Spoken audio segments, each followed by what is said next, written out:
to Taiwan. It's MJ here, your favorite live streamer from Taiwan. At least I hope so. How's everybody doing? Thought we'd do an old-fashioned, just a outdoor hanging out at Jarjar. It's been a while, right? Jarjar's closed today. I mean, it's closed now because it's after. It's like after 10 p.m. here. So how's everyone doing? Good to see you. Fist bump to everybody. I want to say hi and welcome on Twitch. Dave, how you doing, bro? Good to see you, man. All right. We're on Twitch, YouTube, and unfortunately, we're not unfortunately on Twitter Live, but unfortunately I can't see any comments. So if you're gonna join, you'd like to comment. Otherwise, you can just watch me on Twitter Live and talk about me amongst yourselves, and I'll never see it. Now, before we get started, I want to show you something. Today, Taiwan announced that a lot of this is funny, okay, because they call it the Adult Entertainment Center. And I've been saying this for a long time, that these karaoke's and karaoke places and hostess bars are adult entertainment, because that's what goes on there. So that's glad to see they finally admitted it. So they're going to open it beginning November 16th. And it's very interesting because I want to point this out. This is really something. Also, temporary exemptions to mask wearing are allowed if people are actively engaged in activities where mask wearing would be impractical, such as live stream production. I should have underlined that. But yeah, there you go. Live stream production, folks. So that's what we're doing, isn't it? I mean, seriously. Isn't that what we're doing? We're doing live stream production? I mean, I think we're doing live stream production. So yeah, that would be it. That would be live stream production. So where is that? It's live stream production, right? There you go, folks. Live stream production. Okay, so I'm going to go ahead and erase that. So that means, oh, yeah, right. So that means, okay, escape, thank you. So that means that, okay, live stream production. So Dave, how you doing, man? Good to see you. This isn't my best angle, As a matter of fact, I'm not sure I have a good angle. There's a basket right here. Oh, I can just do this without wrecking everything. We just do this. Put this up here, and then we'll do that. Pretty elastic. There you go. Well, it wasn't like I had a bra on, but hey, there you go.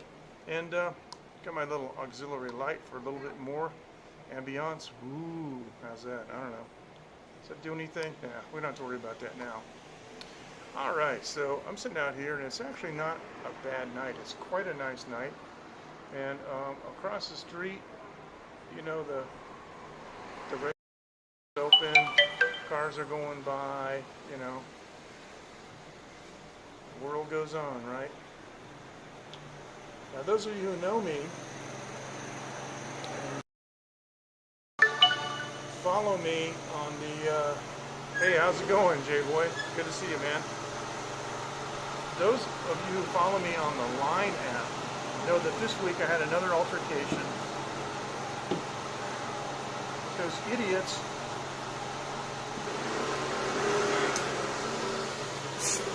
in the realty store. And so I left a really nasty review. It got deleted, so I left the nastier one. It got deleted too. So I said in the last one, if it gets deleted, the next time I'm going to post pictures or a video of the guy yelling. That's the only time I ever let somebody yell at my wife. It's because he wasn't being violent, but boy, this guy was screaming at the top of his lungs, man. And my wife asked me to tell him to stop. And I told her, if I tell him to stop, it's going to require violence. So just make sure that's what you want me to do, because he's not going to stop. I'm going to have to make him stop. That's how things work here. And that's something that I wanted to talk about, is escalation. There's a college student Yeah, I know. I appreciate it, man. It's been, yeah, I guess the last time I saw you live was probably about a month ago, probably over there in the park. And I've been taking care to shave my face more every day so I don't look like a bum, but I appreciate that, man. Always a pleasure to see you, J-Boy. There's a college student right now that's in critical condition. He's unconscious after a beating. He's 18 years old, and his car grazed. It glanced against a Maserati driven by a 25-year-old guy named Lee. Now, he's a Taiwan rich kid. I don't know anything about it, but I know two things. I know his parents are apologizing for him, and his parents went to the hospital to apologize to the mother. So, and the thing is he had two guys. This guy Lee had two guys in the car with him, and they had a baseball bat, and they just beat this guy relentlessly. But not only that, they got on their phones and they called 4 more people. This happens a lot here. I am of the opinion that there should be strong punishment for people who do this kind of pile-on kind of fighting, and this happens a lot in Asian countries especially. There was a case about 10 years ago where a guy got in an altercation with a police officer, and he got 50 people to come to his aid. And the bizarre thing is, the police officer died. The bizarre thing, hey Ken Rod, fist bump to you, is that nobody will question what's going on here. Nobody will say who's right or who's wrong. They just say, oh, that guy said this or whatever, did this, and they go nuts, you know. So it is. And so, like, you guys see those kung fu movies, and it's like 10 to 1. Well, that happens. Nobody thinks twice about it. They don't say it, you know. We have a saying in the Western world, you know, don't kick a man when he's down. That's when they do their worst damage here, is when you're down. So this guy hasn't regained consciousness yet. And Lee's parents, you guys can look this up on focustaiwan.tw. Lee's parents went to the gates of the hospital and they kneeled on the ground, you know, to beg for forgiveness. And the kid's mother, she won't see him. I can't say I blame her. But rich kids are the worst, and the prosperity here is crazy. I know people in Taipei who've never, like, set foot in an ordinary car like a Toyota or even a Mercedes or a BMW. They only drive Lamborghinis. That's all they drive. And cars here, because of the import duty, are about double. So you can imagine what a Lambo costs in the United States, double that, and that's what it costs here in Taiwan. And then, of course, the parts, the service, everything else, that's all double too.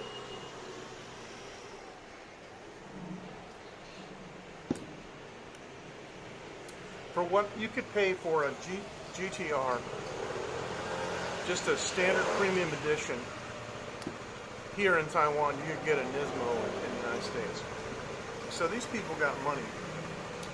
And, you know, to relentlessly beat someone, then this kid apologizes and stuff. It's a car accident. See, I don't know what the deal is. It's a car accident. Everybody here has insurance. Insurance is cheap. You know, it's real easy to handle these things. It's not a hassle. It's not like it is in other places, you know, where it's a real thrash if you get into a car accident. Not here. In fact, sometimes because the insurance system here is so easy and good, and so people will use their cars for revenge. My friend John, I didn't see this, but my friend John, he saw it. He saw a parking altercation, and a guy had a brand new BMW.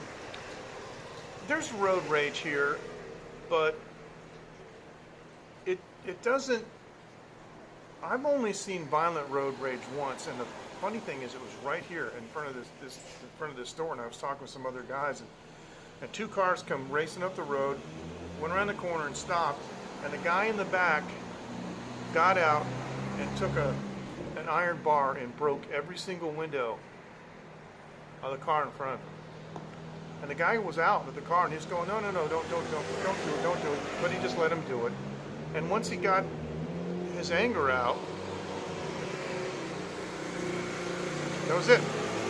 One night at T's place, you guys remember T? I heard a bunch of windows smashed, car windows, and some guy's out there cussing in Chinese, and he's smashing windows. So I went over the next day, and I asked T what's going on. He says, oh, they're just two friends. They're close friends. I'm like, really? He says, yeah, they were drinking, they got an argument about something, and he broke all his windows. But the insurance just pays for it. So about the BMW, my friend John, sorry, my lists are killing me. My friend John said he saw a parking altercation, and the guy had a brand new BMW, and so he stopped the car, and his wife and his kids got out, and he just took the BMW and he just rammed it into the other car until it wouldn't run anymore. And he just got out and left. It's like John said, he said, I've never seen anything like that.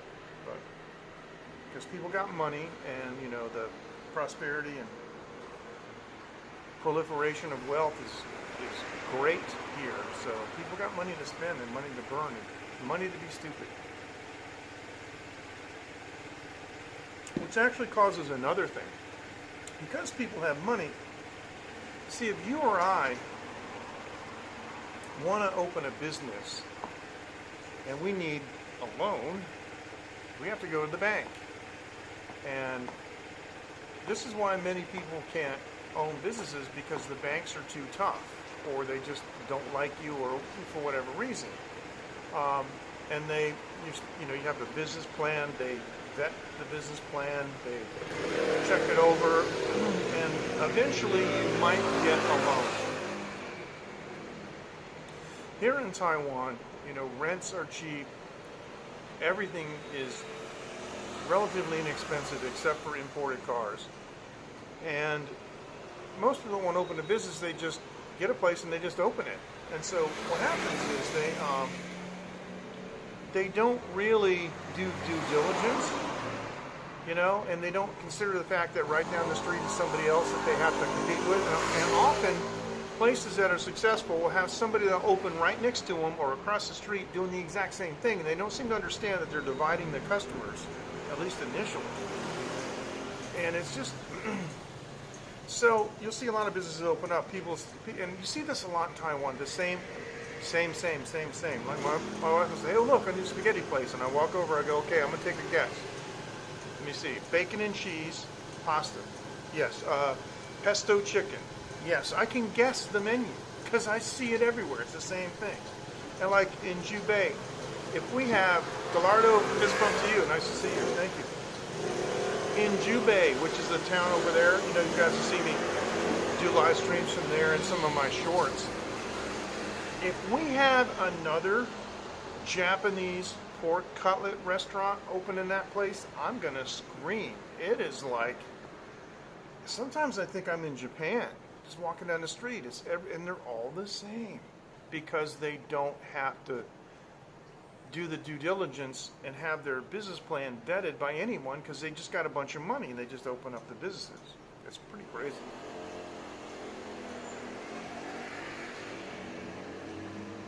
So, anyway, that's something. Now, you guys know I like batik, and one of my followers, Sylvia, sent me this today in our late night line group. And then Bali, this Wi-Fi, what do you mean Wi-Fi network? I'm not on the Wi-Fi network. Get off of there. Okay. All right. I think we went away for a second. Okay. Yeah. Sorry about that. I connected to a Wi-Fi. I think I connected to WinWins, and when it does that, it kills the network for a second. Anyway, Batik Keris is a place that I have been to in Bali, and I got a lot of you guys have seen my my batik shirts. That's where I got them. Okay, I don't want to. All right, that's a real general. You're going to get me in trouble here. I'm going to get the cancel culture on me.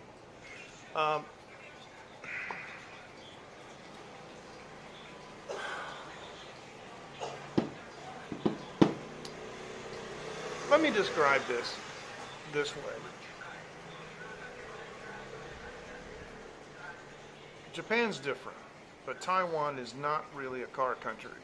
You know, I mean, I tell people in Taiwan I had a car when I was 16. I mean, my wife sometimes is amazed that I know how to do things like change spark plugs and oil, change oil and all that stuff. She's amazed that I know all this stuff. It's not just because I'm a guy, it's because I'm an American and we just have, everybody has cars and we don't need money, so we got to fix it ourselves, right? And so I used to do a lot of my own, a great deal of my own car work.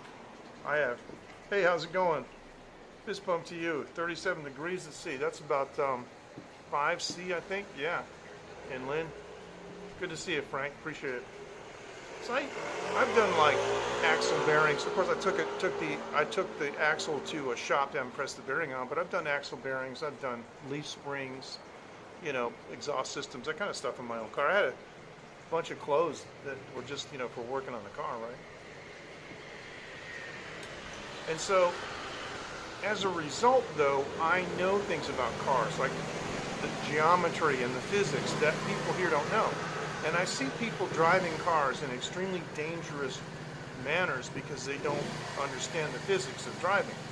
And the second thing is that the education is horrible. I went to Taiwan driving school, and they only took me on the road for one afternoon because I didn't need it. They recognized that I didn't, so.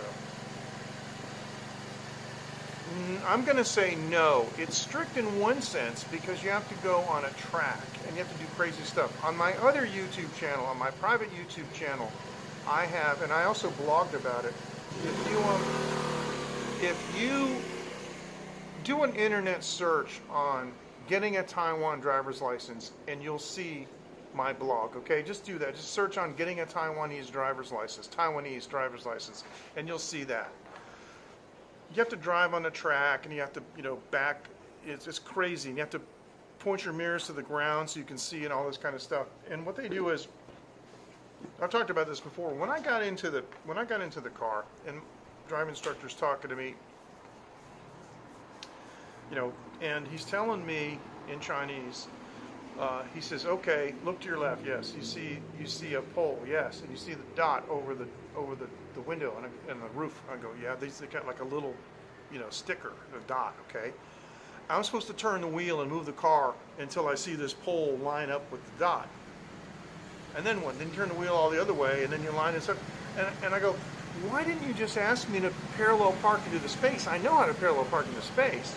He goes, "No, you got to pass the test and you got to do it exact." And I'm like, okay. And everything was like that. Everything was formulated. So what happens is, instead of teaching people principles, and Dave will tell you this too, this is all throughout Asia, with education, instead of telling people the principles behind what they're learning so they can apply it, they just tell them what the answer is and how to pass the test. And I got to tell you, I took the test and I rode in the back seat with a kid that took it in front of me, and I would have failed him, because one of the things we do is we go the hill. There's hills, there's railroad tracks, there's everything on this test track, right? And spaces, and you're supposed to practice backing into a garage, parallel parking, and then there's a crosswalk. You got to stop. Then there's railroad track lights. You got to stop, and you go up the hill and you stop on the hill, and you use the parking brake. And then you are supposed to be able to take your foot off the brake, hold the car with a parking brake, and then, you know what I'm talking about. Well, that kid, he rolled back, and it was crazy. That's exactly what it is. But they don't teach people how to make turns. So instead of like going like this, making a wide turn and ending up 90 degrees, they make two short 45-degree angle turns, and they end up on the wrong side of the road. Whenever I'm turning my car, I'm going straight ahead until I get past the center line of the road, and then I start turning so I come into the lane, and every single time there's some joker coming up around behind me because he doesn't get it. He doesn't understand what I'm doing. Why is he going way over there? I got to turn over here. And I can't tell you how many times, especially scooters, I almost wipe them out. And I'm like, what are you doing, man? And I told people before, I said, look, the road's over there. Why are you turning over here? Blank stares, they don't know. On this road over here. every time I go to turn the corner, somebody almost hits me because they're on the wrong side of the road coming in, and then instead of going wide and turning. I know it's hard to visualize this with these hand signals that I'm doing. Anyway, so it's not that Asians are bad drivers, or these people here are not dumb or anything like that. It's just, it's about education. And so I looked at the book, and they had a cute little bear that showed you, this is the accelerator pedal, and this is the brake pedal, and that kind of stuff, right? Okay, when I was in driver's education, I was in the state of Florida. They showed us a picture of a guy trying to beat the train at a crossing. Then they cut to the next scene. It was 4 miles up the track, and the car was completely black, and they put gloves on up to here, and basically a hazmat suit, and they pulled this guy out of the car, and it looked like barbecue pork. It was like pulled pork, because the meat was coming off the bones, and they showed that to us. That's the kind of stuff they showed us. So here in Taiwan, somebody sees a train, they're like, "Make Guanxi, right?" I'm like, "You hadn't seen that film, have you?" So counter steering.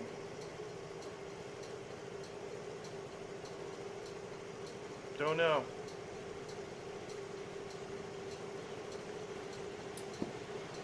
That may be the principle where, in order to, on a bike, because you lean, and some degree of motorcycle too, when you want to turn in one direction, you actually have to start the wheel in the opposite direction for a second. That's really strange, and I've done a lot of tests with that goofing around because I have a lot of time on my hands. But yeah, if you want to turn left on the bike and you slightly angle the wheel to the right, then the bike turns, and then it's kind of funny. But no, I don't know what counter steering is, unless some cars have rear wheel steering. There was one of the Lamborghinis and a couple other cars that might be counter steering, but I don't know. Is that what it is? Just took a guess. Wow. I've never been to Vietnam, but all I could do is look at the videos. I've been to Thailand, and Thailand is a nightmare. I got a Thai driving story too, because it could have been really bad, but my attorney, you guys know my attorney, Mr. Bancho, that's Dr. Sue's husband.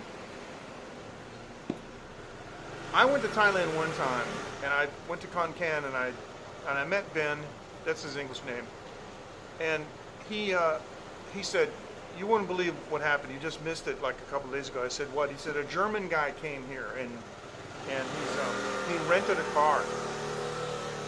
And I'm like, "Yeah." He says, "Well, he made it about 10 meters down the road, and he pulled over, and he got out, and he started screaming at everybody. 'What are you doing that for? Get over there. Get on the right side of the road. Don't turn like that, and put your turn signal on,' all this stuff." And he stood there for like an hour yelling at people, and they just looked at him like he was an idiot. People in Thailand are, I'm going to say, worse, because enforcement levels, as bad as they are in Taiwan, are even more dismal in Thailand. Let me tell you a story.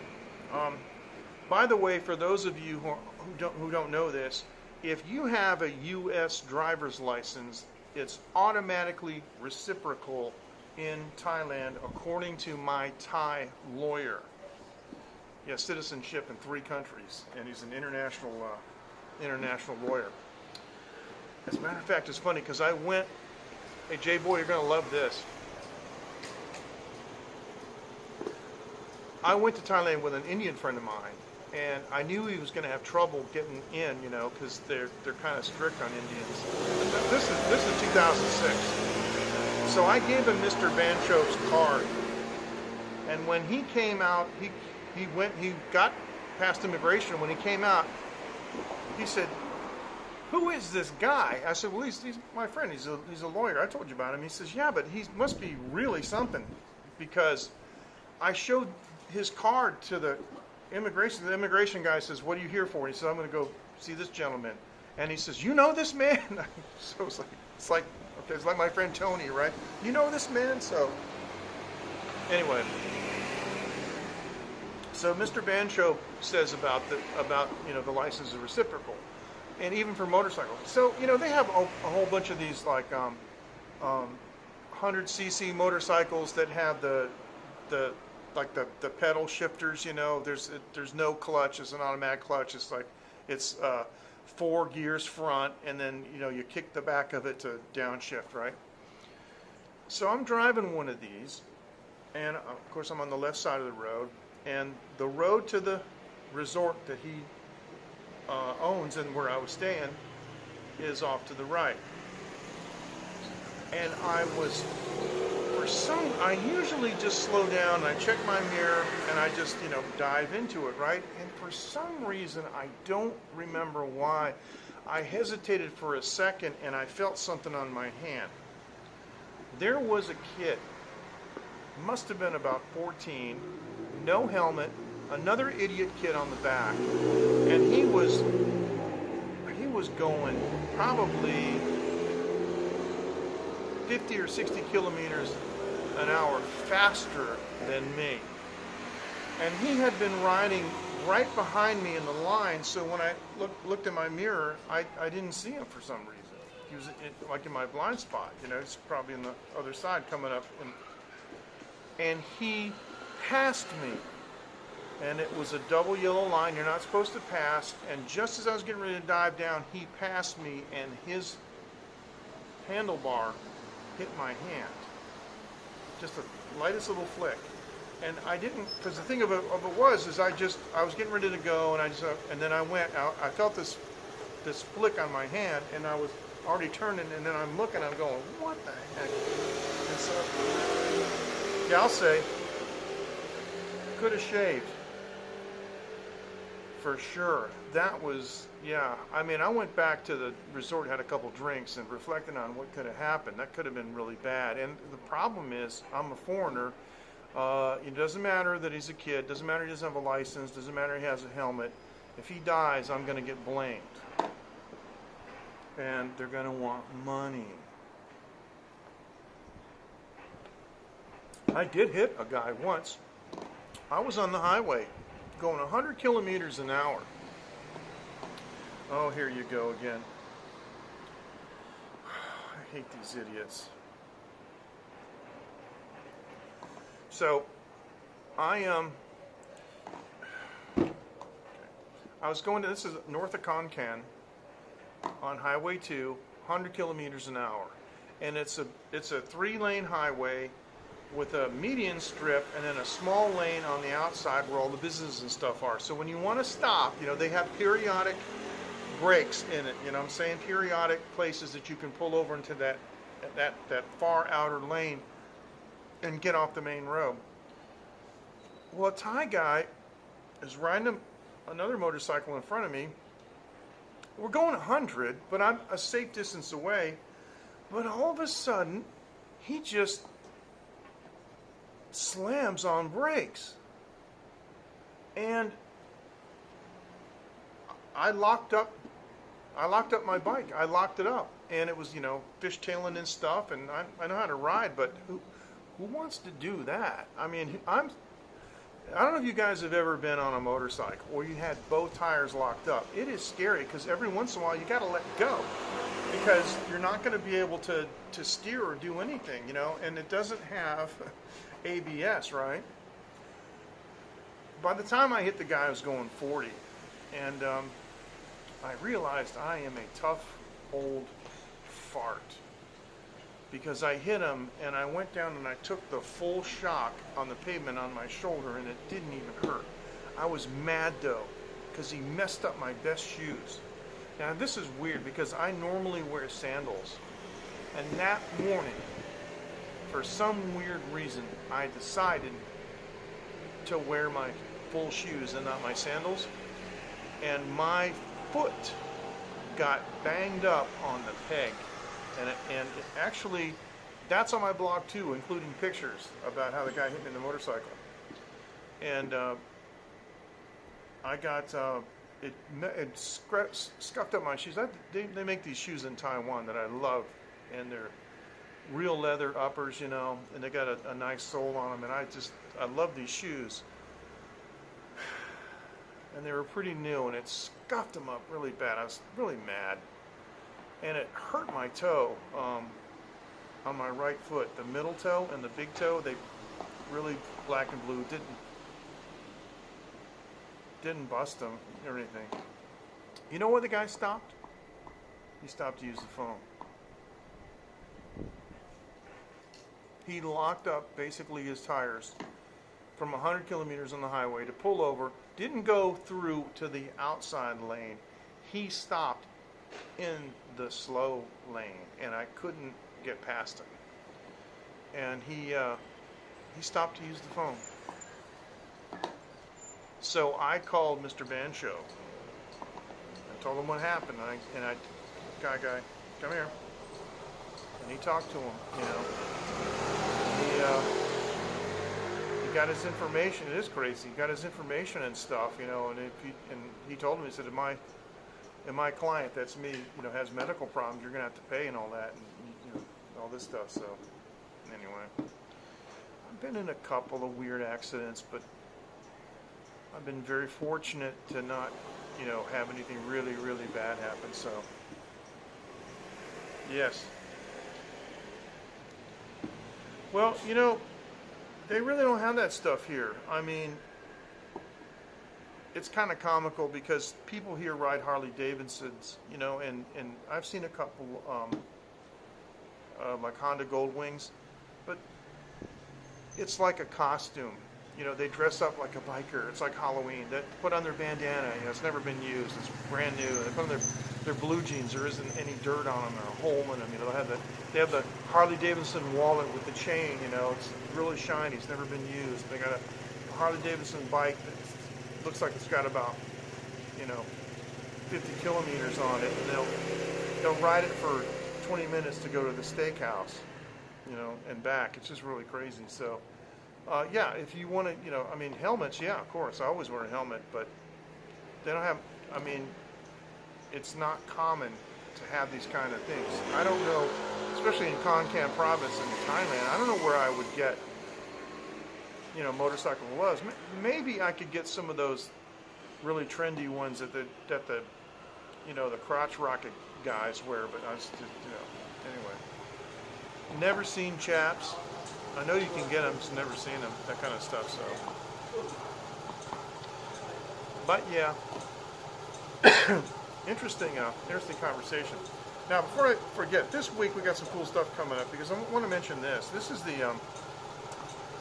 meteor schedule for this month, and it turns out that on the 18th, the Leonids are going to peak on the 18th.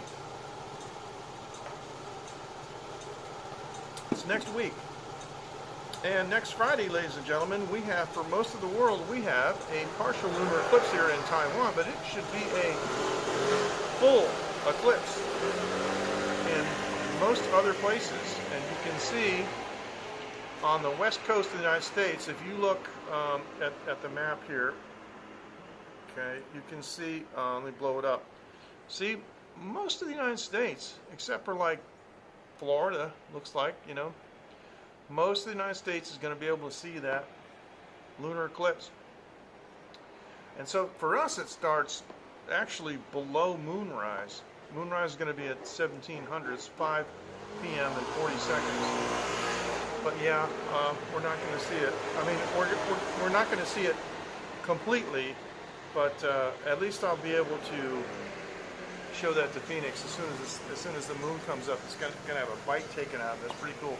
She's old enough now where she's seen, I think, 2.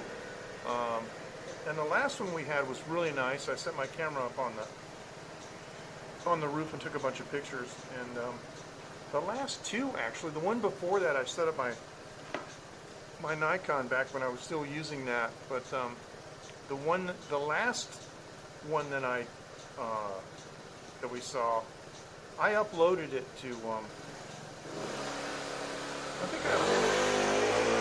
I think think I uploaded it to this channel on YouTube, I forget, but it's quite a bit. It was actually, I used this gimbal and the time-lapse feature to track the moon. It's pretty funny, but it's not, you know, telescopic, so it doesn't look so good. But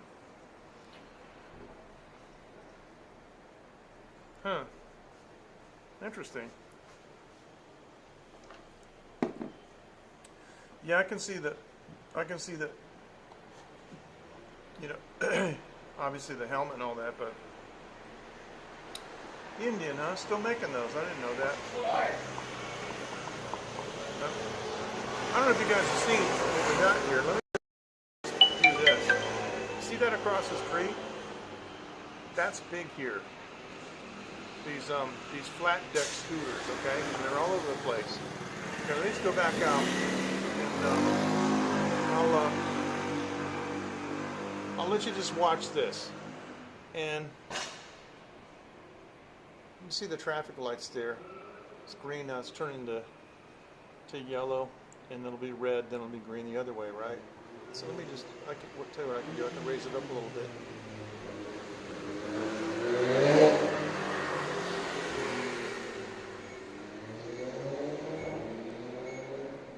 Yeah, probably so. They run them all the time. And that is the bane of my existence. Those electric bikes, they don't even make it a pretext that they're bicycles anymore and put pedals on them like the first generation. They just, you know, and they were out of control. Recently, the government's tried to regulate them. They said that they have to wear helmets, and now everybody's wearing helmets. Now they say that everybody has to have insurance. And they're not going to be able to enforce that. I guarantee you none of these Filipino guys and Vietnam guys that are riding these things around like crazy can afford insurance. They can't. So, anyway, where I live, you know, it's the industrial park, and there's a lot of stuff going on. And so what happens once in a while, I'll be at home, right?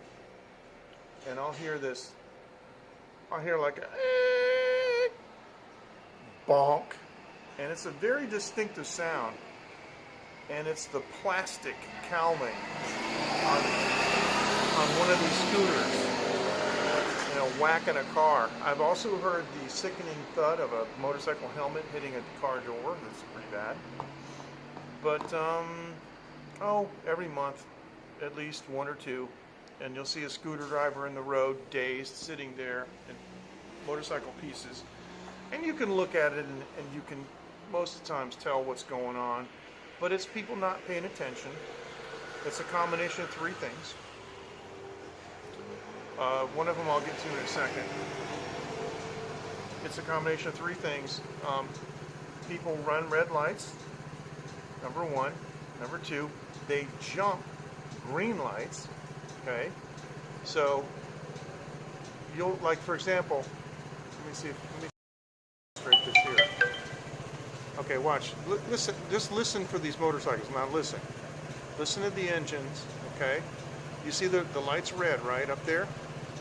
Right where it says T in Taiwan Live and live streaming technology. The light is red, and there's two scooters right here. Listen for their engines, okay? Now, see? See? There you go. That's exactly what I'm talking about. You see that? You guys saw that, right? Okay. The other light turns yellow, and they go. And that's the problem, because people run the red here like crazy. The third problem is something that I've never actually heard anybody address before, and that is the separate traffic flows of scooters. See, in the U.S., if you got a motorcycle, you have to ride it in traffic. You have to stay behind the vehicles. And hey, Matthew, fist bump to you. And it's not lawful in most places for you to go like this, you know. In Taiwan, scooters have their own path, right? And so what happens is a separate traffic pattern has morphed into a separate traffic law viewpoint, which is not really true. And so a lot of times scooters do things that you're not supposed to do on cars. And, you know, all the time, like I say, I'm taking the turn. They're always going on the inside. They're running down the wrong side of the road and then cutting over. They do that all the time, every time, especially at this corner. Right where those scooters are, I usually take a left to go down to the highway. And it's like, no. They always come, and I don't give them any slack.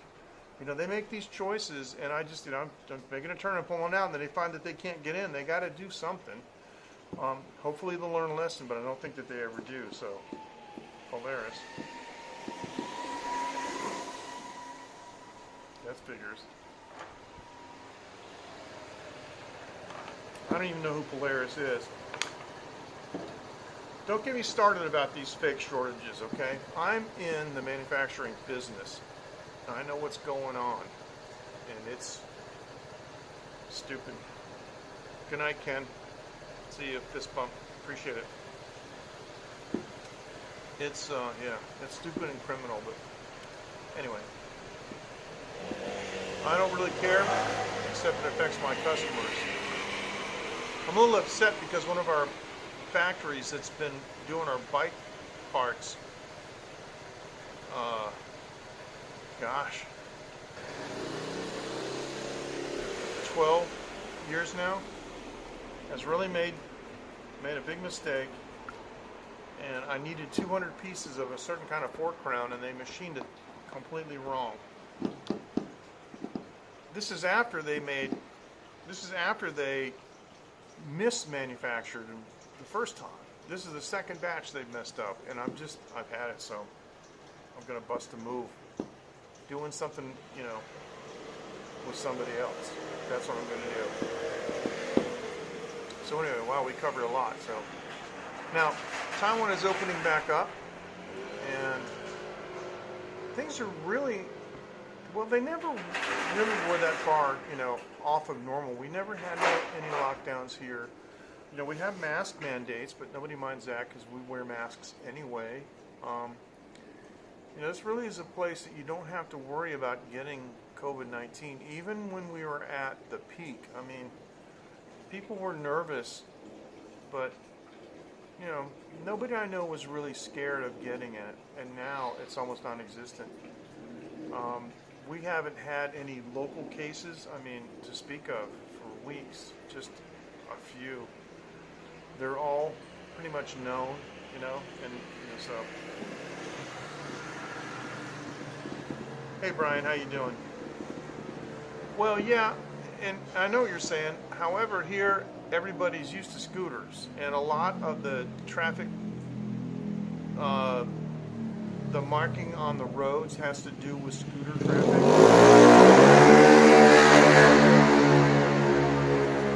That is what I don't like.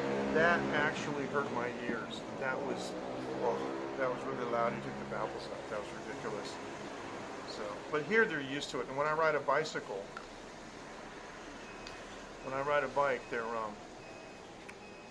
they're very courteous, and they see me as no problem. So, you read what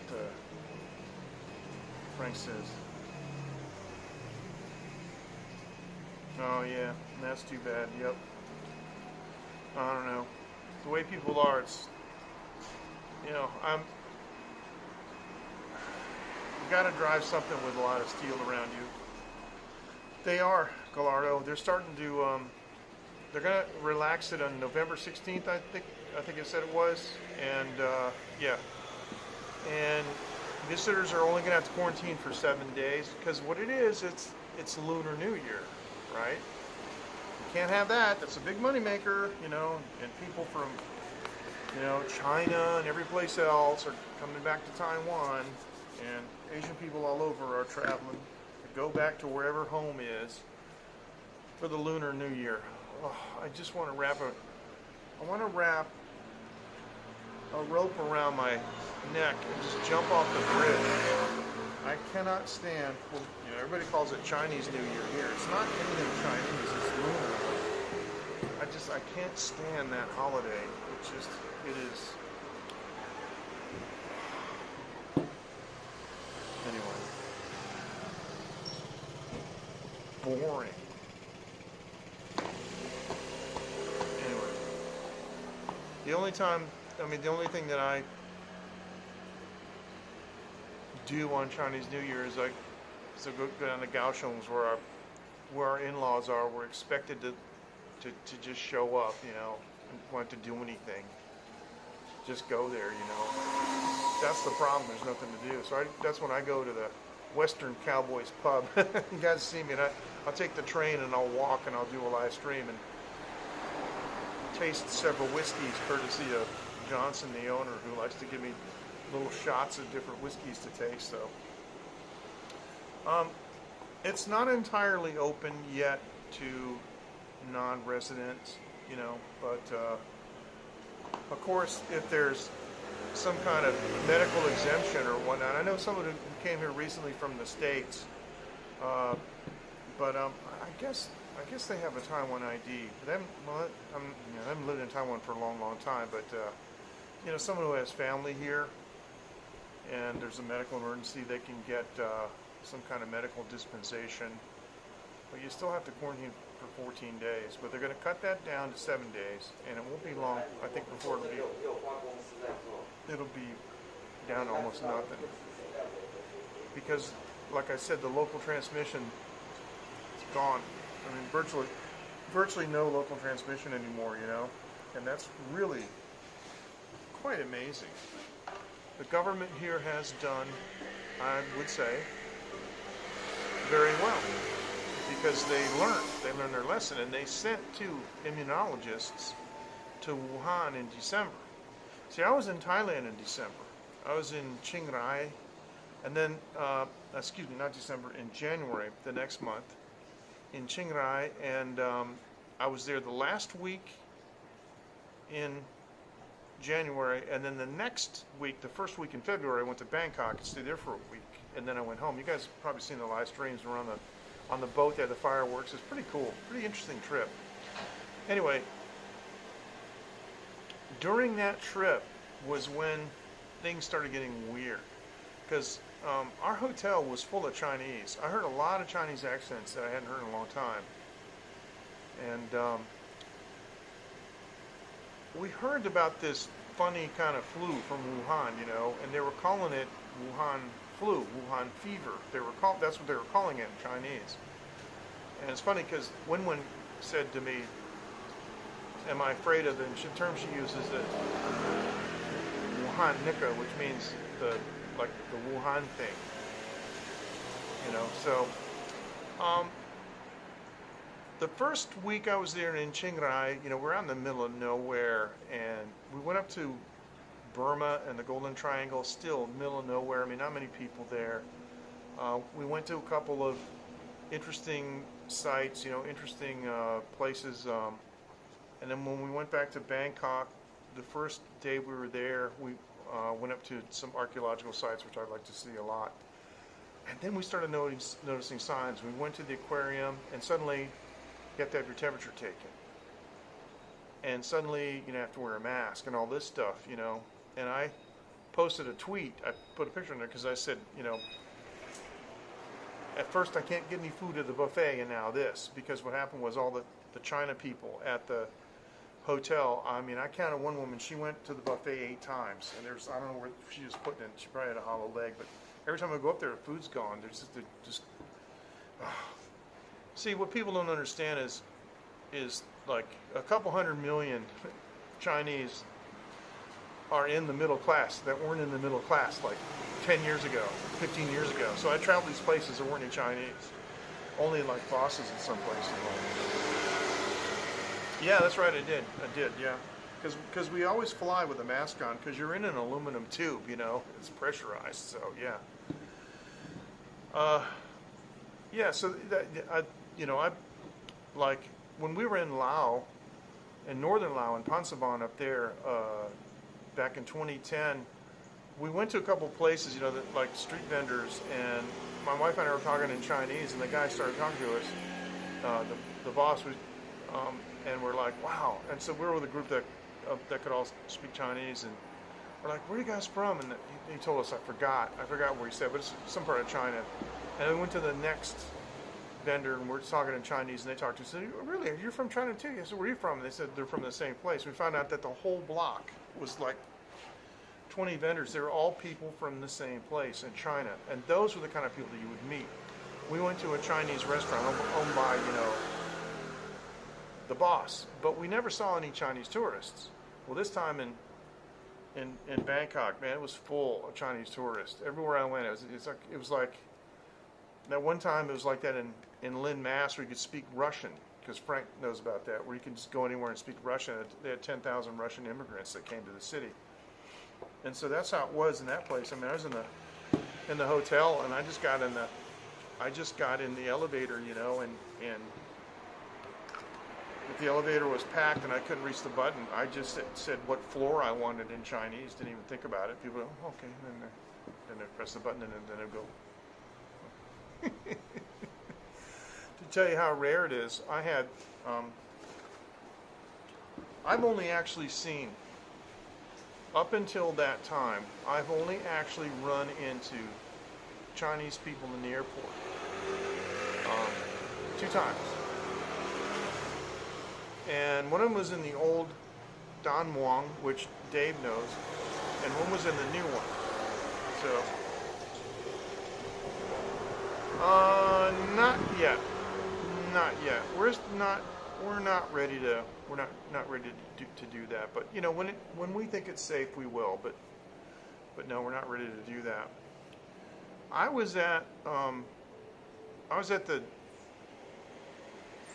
the old airport, and I was sitting outside, and a couple sat down next to me, husband and wife, and they're from China. They were talking in Chinese, and the husband was saying to his wife, "Where's the restroom?" She goes, "I don't know." And I said, "It's over there on the left." And I said it in Chinese, and he's like, "Oh, thanks." And he walked over there, and then his wife got up and they went to the terminal. She came out about 3 minutes later, and she sat down next to me, and she said, "Can I ask you a question?" Speaking of Chinese, I said, "Yeah." She said, "You just used Chinese, right, when you told my husband that the restroom was over there?" And I said, "Yes."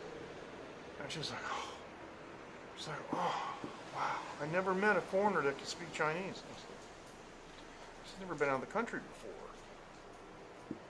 The second time, I was at the airport, and I went to a restaurant, and I had an overnight layover, and I usually just hang out in the airport, I don't go anywhere.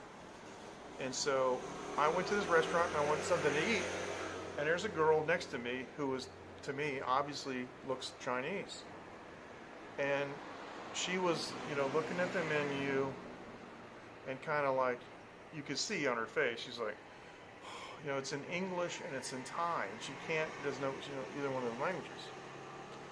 So I just looked at her, and I said in Chinese, I said, "Can I help you?" And she went, "Can you help me order?" And I said, "Sure, tell me what you want." And she said, "What's on the menu?" So I'm telling her, basically what they got and everything. And what's really cool is, this is funny, a lot of the stuff that she wanted to order, I knew how to say in Thai. So that was funny. So she ordered some stuff, and I said the Thai word, and you should have seen her face, because she recognized that I wasn't speaking English, because Chinese people know what English sounds like. They know what Thai sounds like, so their ear is very tuned to that. And so when she said she wanted this, certain kind of food, I forget whatever it was, and I said it in Thai, it was like, whoa. And there's like a British couple over there, and I think the guy dropped his fork. That was hilarious. But she didn't know anything. Oh, actually, when I was with the Indian guy, we met 2 girls in the airport that were Chinese, and we were on our way back to Taiwan, and we were sitting in the airport lounge, and they were chatting and giggling and stuff in Chinese, and I was just goofing around, and I said something in Chinese, and they said, "Wow, you guys speak Chinese?" So we live in Taiwan, and they came over and they sat with us for a few minutes. We were talking, and I said, "So when's you guys' flight?" And they said, "Well, we don't know." And I said, "Well, let me see your ticket." I go, this now. You got to go to the gate right now. So I guess I've seen Chinese tourists 3 times in Bangkok, but it was so like infrequent, you know. But there's so many more Chinese people now in the middle class that like we went to the hotel and it was everybody was Chinese except us, except me, and well, my wife and okay, we're Taiwanese, but I'm just saying it. Except yeah, our family. No, there were some Taiwanese there because I remember hearing the accents. My wife and I are going. They sound like they're from Kaohsiung or somebody from Taipei, because you know it makes a big difference. Just like you can tell, you know, with every other language, right? So, J-Boy, you can tell different accents in India, right? And Frank's from New England. You tell a Southerner, and vice versa, and they can tell Frank too. Although Frank doesn't really sound, well, he doesn't have a strong New England accent though. But yeah, interesting conversation. I hadn't thought of. I had forgotten about those 2 girls that almost missed their plane, and yeah, because why would I remember that? But that was an epic trip. That was 2006 with Shaman is his name. He's from Kolkata. He went back. Shaman got his PhD here in Taiwan and got a job. And he left to go back to India because he said he kept getting into trouble because it's too cheap and too easy here and too much fun here. He wasn't getting any work done, and he was spending all his time like hanging out with Filipino girls and stuff. So I was like, okay. So he left Taiwan to go to India just because of that. It's crazy, man. So I'm trying to think what I want to do. What do you say? Let's take a walk.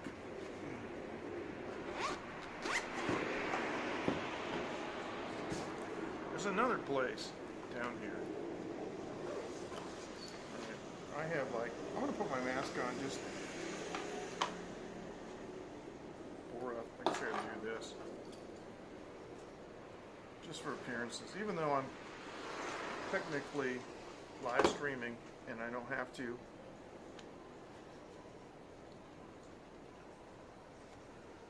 Yeah, okay, because I got the gimbal, and all right, I'm gonna stand up. I'm gonna turn the camera.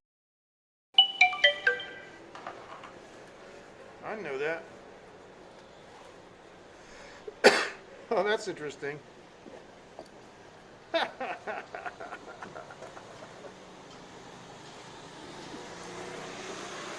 Thought you were way too long. No, that's really interesting. Okay, so we're going to do this, and I'm going to bring my light up in case I need it. I don't think I will, but okay, now. Alright, okay, with no lights on. Alright, there's the old highlight. They're building a new highlight down the street. That's Win-Win's over there. So, let's walk down here. And, okay. Butter smooth gimbal here. Yeah. We're going to pass a beetle nut place, you know, Bing Long. You heard me talk about this. And I'll see if I can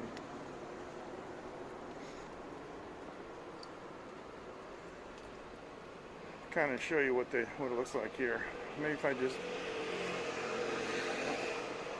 my glasses are all fogged up from my mask. I don't have it pinched very well on my nose.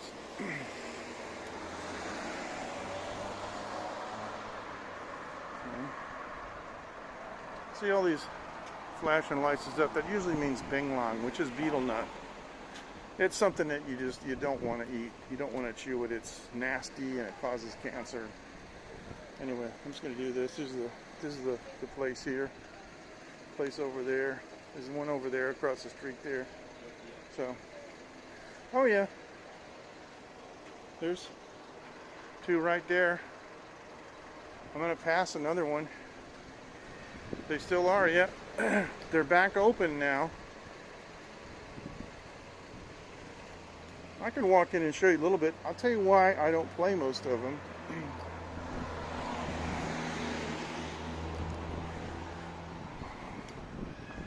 There's a bus stop here, and this bus stop goes all the way to the high-speed rail station, and it's 30 NT, which is $1. You guys remember a long time ago, right here in this neighborhood, the guy with the GTR, the Nissan GTR, he had it parked here.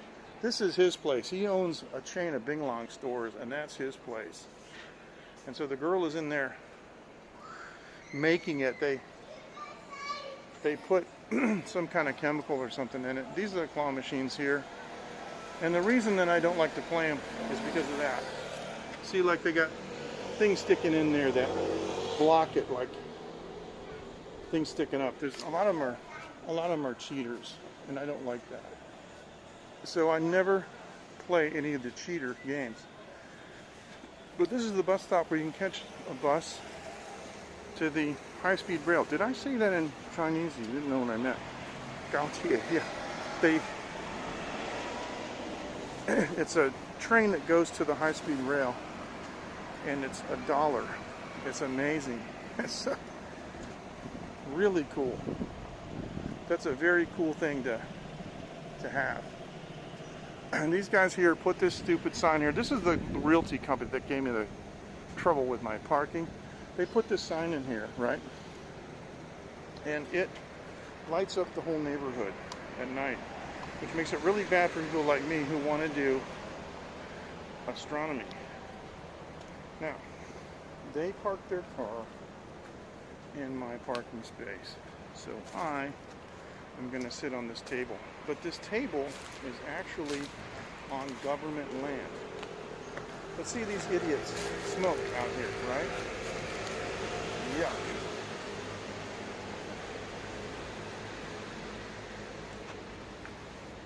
Moving that with my foot. Okay. So that's a type of stone, and these are stone seats out here. And this is, just a yard with a tree. And I got my light, and I'm just going to set my gimbal down. And you can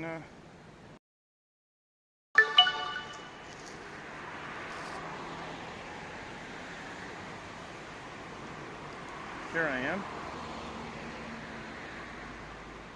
So there you go. All right. And that's the main road out there. I'm just going to do this so it's a little bit, not quite as, there you go. Yeah, so this is not far from my house. It really is a nice night. It's pretty, it's clear, the air's clear. And I think it's about, I'm going to say, about 24, maybe 25, but so it's really nice. No complaints at all about the weather. So be sure to join us on the pandemic community, pandemic.community. Tell your story about what's going on in your life, the pandemic, and then live streaming technology if you're interested in anything about live streaming. Laura, if this bumped to you, thanks. Thanks for sticking with us. Just want to sit here for a minute. There's one more little thing that I want to show you before we sign off, because you guys have seen this this walkway over here before. Let me go ahead and show you now. I'm going to turn the light back around, and we're going to go like this. Okay.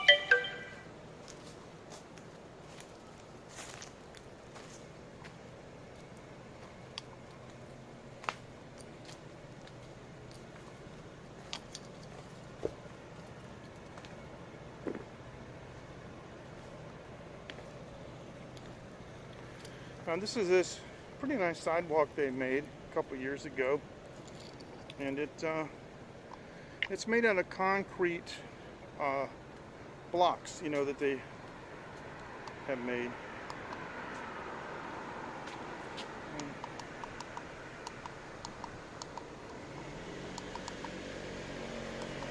Oh. Okay, that's maximum. Okay.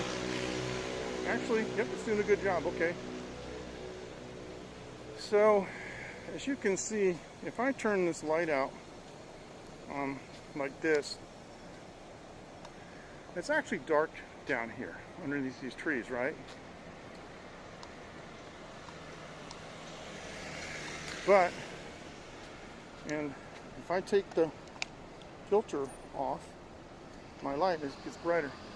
But the thing is Taiwan's really, really safe.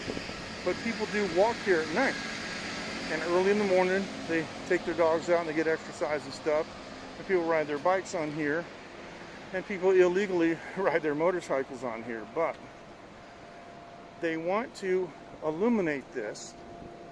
And so I did a short 10 days ago or so called I Think I Can, I Think I Can. It showed a mini excavator, and they're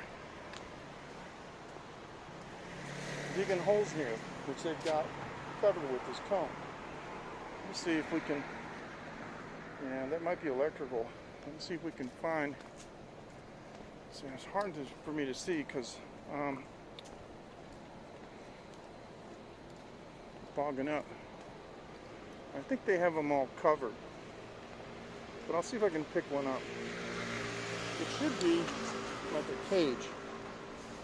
Yeah, see, they got bolts coming up and electrical. So they dug a square hole and they put a cage in made out of rebar that terminated in those big bolts. And they brought electrical up because they're going to put LED lights all up and down here. So that's the next thing. The next thing is LED lights all up and down the boulevard here. So really cool. All right, this is like tremendously bright. Holy cow. Woo wee, that's bright. And turn it this way. Goodness. Okay. All right, you guys, I gotta run. Thanks so much for joining, and stay safe out there, because pandemic's not quite over yet. Things are getting better, but it's going to be a while. You guys take care, and we'll see you next time. Thanks so much for joining. There you go. Have a good night. Bye-bye. 再见，晚安。